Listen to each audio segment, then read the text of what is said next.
Long shot through the car. Score! Comets score, win. It's a big one for the Canucks.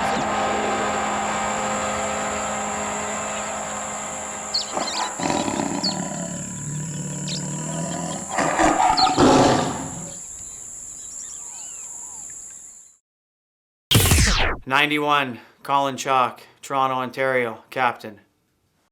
Recruiting. Obviously, it's not like college recruiting, but do you recruit guys as far as, like, yeah, I know this guy, he's not playing for anybody right now, not with the team, I know he'd be good, I know he's a good guy, I know he's got good work ethic, let me call him up, see if he's interested. Sure. Yeah, I didn't do a lot this summer. I'm trying to think of who I spoke with. Or like, how do you determine, like, if you, like, Well, I'll definitely say, not this summer, last summer, like our President's Cup team, I was in the office with Alan and David, and not a lot of office hours, maybe 10, 20 hours a week or something like that, because I'm doing hockey schools and stuff in the summertime. But I did more like cold call recruiting or like agent call recruiting, like, hey, can you send me your player list, and then go through players, say, okay, see if anybody that you might play against, numbers look good, whatever kind of thing. But now with the retraction, there's been so many players calling us that it's just like, you're just basically like going through the resumes, seeing your basic framework, your core, and then grabbing those players. The negotiation process starts with David, and if Al might put guys on a David, but David does the the financials, and if you get close, then it's kind of where I come in, where it's okay, getting the player's perspective. The player feels more, since I'm still playing, they feel more like I'm going to give them the honest opinion, whereas the coach and the GM, they won't lie, but they maybe just won't tell you a couple things. Like apartments are nice, but they're 3 hours away. Whatever, right? Not going to say that. They're going to say the apartments are beautiful, blah, blah. It's just no different than any job. It's any, you're trying to sell, you're trying to close the deal, so they're not being dishonest. And I'm not saying David and Al are dishonest, Right. but they've learned over the years what to say, how to close a deal, and it's not. And it's like, I've been here for 10 years, no one ever said, oh, he didn't tell me this or tell me that, but they just, you're taught what things to say, are you married? Do you have kids? Do you have a dog? If you got a Rottweiler, you can't have the dog in this apartment complex, because that's just, Right. And is that going to, play a factor on signing the guy? Well, Hope not.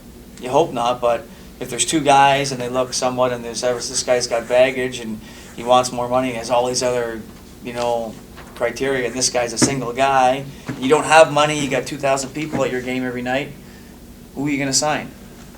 And I guess that would be my next question is, That's it. do you look into a guy's, not necessarily skill, because you can see numbers. Numbers are easy to read. You can Right. see production on paper. That's not a problem. Yeah.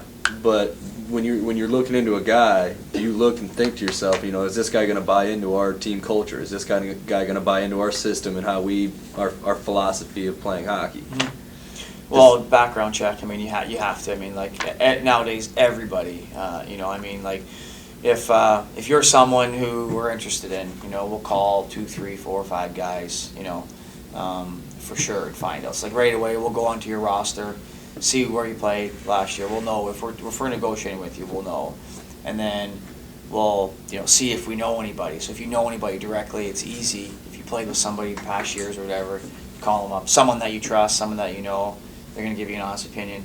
And those guys, like when anyone calls me on a guy, I make sure that I'm honest with them, because I don't want to look bad. Right. Be like, hey, you might not want to hear this, but he's this or that or whatever, and it's up to you, And sometimes they still sign on, sometimes they don't, right? But at least they know what they're getting into. Mm-hmm. And it's not, I'm not giving bad reports on guys, but hey, you don't like everybody you work with. Right. It's just, Right. it's just the life. Is it? Yeah, I think team Combination. sport and adult team sport, definitely some like team building, or like basically just it would sound shallow, but like going out and having a few beers, someone usually does something stupid, and then or something funny, right, or comical, whatever, and you end up talking about it for a month, and it does bring some togetherness and camaraderie. I think your body language, how hard are you working? Are you always complaining? Are you always nitpicking? Are you, and that again takes time. Holding yourself accountable, holding other guys accountable. You know, doing what the coach asks. You know, being a professional. You know, you waking up, throwing on dirty track pants and hat on sideways and getting to the ring 3 minutes before you're supposed to be here. You know, or you know, rolling in. You know, are you coming? Are you getting up, taking care of yourself, eating a proper? I mean, it sounds silly, but like, you know, going to bed at a proper time. You know, you're doing a sport that you're playing a sport for a living. You know, are you taking care of your body? You know, you coming in looking like you're at Columbia Street until 3 in the morning. You know, I mean, And that's you're part of smelling like it. You know, that's part of being the veteran and the rookie is understanding the professionalism of the.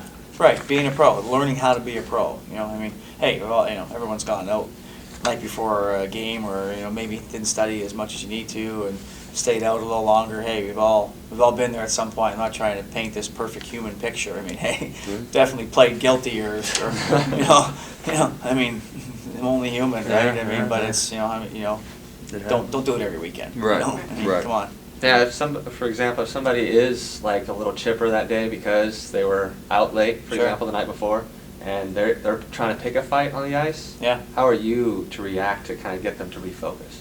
Well- Just sometimes, I mean, we've seen like at the last game, there's a couple of people who are just really picking for a fight. Yeah.